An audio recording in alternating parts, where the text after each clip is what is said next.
Magandang umaga mula sa Pag-asa Weather Forecasting Center. Ito ng ating update sa binabantayan nating bagyo sa loob ng ating Philippine Area of Responsibility. Kagabi ng 11:20 p.m. ay nakapasok na ng ating Philippine Area of Responsibility itong bagyo na may international name na Podul at binigyan natin ng domestic name na Goryo.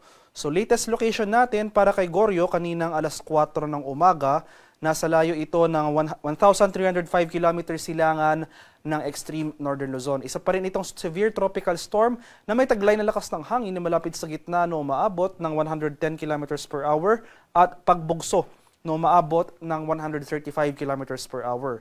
Yung movement nito ay westward or pakanluran sa bilis na 25 km per hour. So malayo pa ito sa ating bansa at wala tayong inaasahang direktang epekto sa ating panahon ngayong araw. Pero dahil pa rin sa patuloy na pag-iral ng habagat o yung southwest monsoon sa kanlurang bahagi ng Luzon, makaranas pa rin tayo ng mga biglaan at panandaliang pag-ulan over the western section ng Luzon. Pero for Metro Manila at malaking bahagi pa rin ng ating bansa, asan pa rin natin itong maaliwala sa panahon ng ngayong araw, bahagyang maulap hanggang sa maulap. Pero ayun nga, mas madalas po yung ating thunderstorm activity dito sa kanlurang bahagi ng Luzon area. At ito naman ang ating latest track and intensity forecast para kay Bagyong Goryo. So inaasahan natin na for the next 24 hours, makikita natin dito sa ating image na ito ay generally westward yung paggalaw ni Goryo sa mga susunod na oras. And for the remainder of the forecast period, ay mag-iiba yung paggalaw nito, magiging generally west-northwestward patungo dito sa area ng Taiwan. So mananatiling malayo ito sa ating bansa at yung landfall scenario natin dito sa northeastern coast ng Taiwan area. Pero makikita natin dito sa ating cone of probability na posible pa rin yung northward or southward shift ni Bagyong Goryo. So kahit na mananatiling malayo itong si Goryo sa ating kalupaan, kung magkaroon tayo ng significant track changes, for example yung southward shift ng track ni Goryo, hindi natin inaalis yung posibilidad na magtaas tayo ng tropical cyclone wind signal number 1 over some portions of extreme northern Luzon. So possible portions of Batanes or Babuyan Islands area. Gayunpaman, inaasahan natin yung generally west-northwestward na paggalaw ni Goryo patungo nga dito sa northern boundary ng ating PAR. So dito sa may area ng Taiwan, inaasahan natin na posibleng lumabas rin ito ng ating Philippine Area of Responsibility sa Wednesday ng gabi or sa madaling araw ng Huwebes. So inaasahan pa rin natin na magpapatuloy itong maaliwala sa panahon sa Metro Manila at malaking bahagi pa rin ng Luzon. So generally fair weather, bahagi maulap hanggang sa maulap, sasamahan lamang yan ng mga usual afternoon to evening na mga rain showers or thunderstorms. So mainit at maalinsangang panahon pa rin ang ating inaasahan throughout the day. Pero ayun nga, dahil sa pag-iral ng habagat, mas madalas yung thunderstorm activity over the western section of Luzon. For areas naman ng Palawan, Visayas at Mindanao, magpapatuloy rin itong fair weather over these areas. So partly cloudy to cloudy skies ang ating inaasahan. Mas tataas yung chance ng thunderstorm activity pagsapit ng late afternoon to evening. Kaya patuloy pa tayong mag-monitor ng mga thunderstorm advisories na ini-issue ng ating mga local Pag-asa Regional Services Centers. At sa kalagayan naman ng ating karagatan sa kasalukuyan, walang nakataas na gale warning sa anumang baybay na ating kapuluan.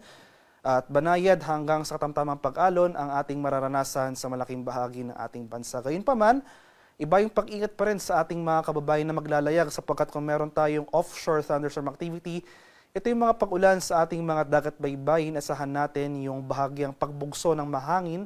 Kaakibat nito yung bahagyang pagtaas ng ating mga alon. At para naman sa ating weather outlook sa mga susunod na araw, so hanggang bukas magpapatuloy itong fair weather sa malaking bahagi ng ating bansa.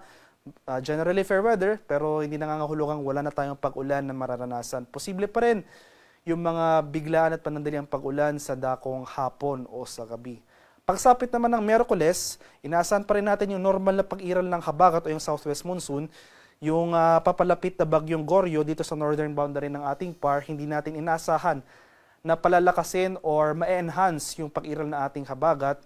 So normal pa rin na pag-iral ng habagat ang ating inaasahan for the remainder of the week. So dahil sa southwest monsoon, starting on Wednesday, asahan natin yung mataas na tsansa ng mga kaulapan at mga kalat-kalat na pag-ulan, pakulog at pagkilat sa malaking bahagi ng Visayas, Palawan at dito sa western section ng Mindanao. Pagsapit naman ng Thursday to Friday, inaasahan pa rin natin magpapatuloy yung mga kaulapan at mga pag-ulan na dulot ng habagat over most of Visayas at western Mindanao. At mas rarami na rin yung mga areas na makakaranas ng mga pag-ulan. So malaking bahagi na ng southern Luzon. Asahan natin dyan yung mga pag-ulan na dulot ng habagat from Thursday to Friday. So sa mga areas ng Calabarzon, dito sa Bicol region, pati na rin itong buong Mimaropa area.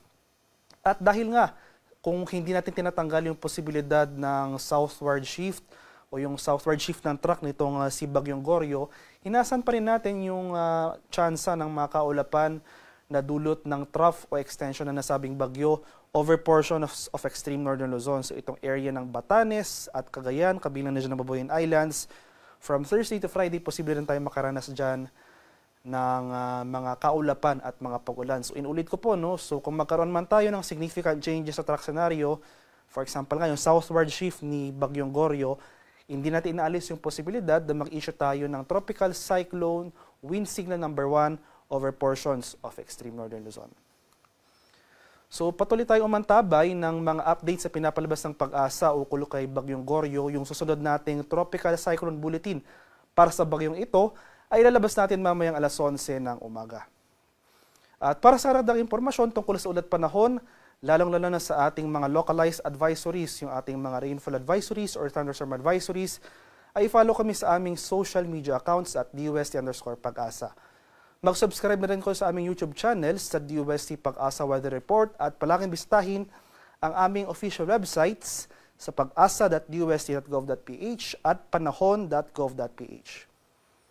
At yan naman po ang latest mula dito sa Pag-asa Weather Forecasting Center. Magandang umaga sa ating lahat. Ako po si Dan Villamil nag-uulat.